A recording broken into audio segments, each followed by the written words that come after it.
હજારો લોકો ગંગામાં સ્નાન કરવા જાય, ગંગામાં ડૂબકી મારી પોતાના પાપ ધોઈને બહાર નીકળી જાય. આવું નિત્ય નિત્ય ગંગામાં ચાલે, ગંગા નદીમાં ચાલે. એક સાધુ બેઠા બેઠા ગંગા નદીના કાંઠે બેઠા બેઠા નિરીક્ષણ કરે કે હજારો લોકો, આખા ભારતભરના નહીં, આખા વિશ્વભરના લોકો ગંગામાં ડૂબકી મારવા આવે છે. સ્નાન કરી પોતાના પાપ મૂકીને જતા રહે છે. આ પાપનું થતું શું હશે? આવો મનમાં તે સાધુને પ્રશ્ન સતાવે. તેને એમ થયું કે ચાલ ને આ પ્રશ્નનો જવાબ આજે મારે મેળવી જ લેવો છે. બીજા અસંખ્ય સાધુ સંતોને પૂછે છે, મોટા મોટા મહાનુભાવો હોય તેને પૂછે છે, પણ તેનો પ્રશ્નનો જવાબ તેને મળતો નથી. ઘણા સાધુને પૂછે છે કે આ ગંગામાં જે પાપ ધોવાય છે તે પાપનું શું થતું હશે? ત્યારે કોઈ સાધુ તેનો જવાબ આપી શકતા નથી.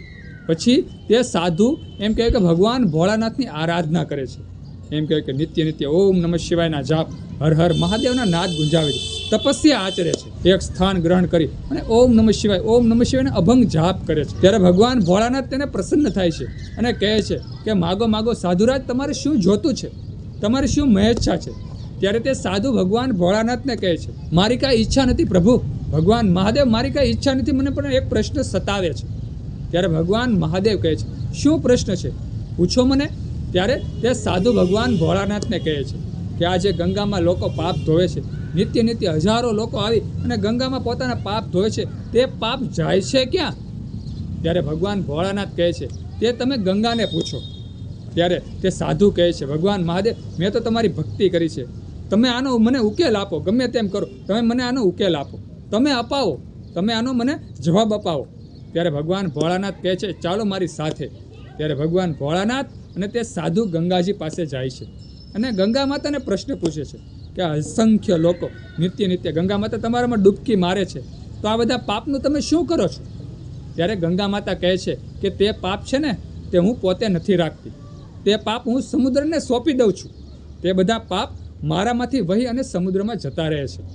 ત્યાર પછી એમ કહેવાય કે તે સાધુ અને ભગવાન મહાદેવ સમુદ્ર પાસે જાય છે. સમુદ્રને પૂછે છે, હે સમુદ્ર દેવતા, તમે આ પાપનું શું કરો છો જે ગંગામાંથી ધોવાય અને તમારામાં આવે છે? ત્યારે સમુદ્ર એમ કહે છે કે આ પાપને હું પણ નથી રાખતો, આ પાપને હું એમ કહેવાય કે વાદળ રૂપે એમ કહેવાય કે મોકલી દઉં છું, આકાશ માર્ગે મોકલી દઉં છું. ત્યારે એમ કહેવાય છે કે તે સાધુ વાદળાઓને પૂછે છે કે તમે આ પાપનું શું કરો છો? ત્યારે વાદળાઓ કહે છે કે આ પાપને હું ફરી ધરતી પર વરસાવી દઉં છું અને જે અનાજ પાકે છે ને તેને હું પોષણ આપું છું. વિચાર કરો, તે ફરતું ફરી એમ કહે કે અન્નના પોષણમાં જતું રહે છે અને તે અન્ન આપણે ખાઈએ છીએ. ત્યારે તે સાધુ ભગવાન ભોળાનાથને કહે છે, પ્રભુ, તો આ બધા પાપ ફરી જીવ પાસે જતા હોય ને, જે પણ પાપ કરતા હોય તેની પાસે જતા હોય ને? ત્યારે ભગવાન મહાદેવ તે સાધુને સુંદર જવાબ આપે છે. ધ્યાનથી સાંભળજો.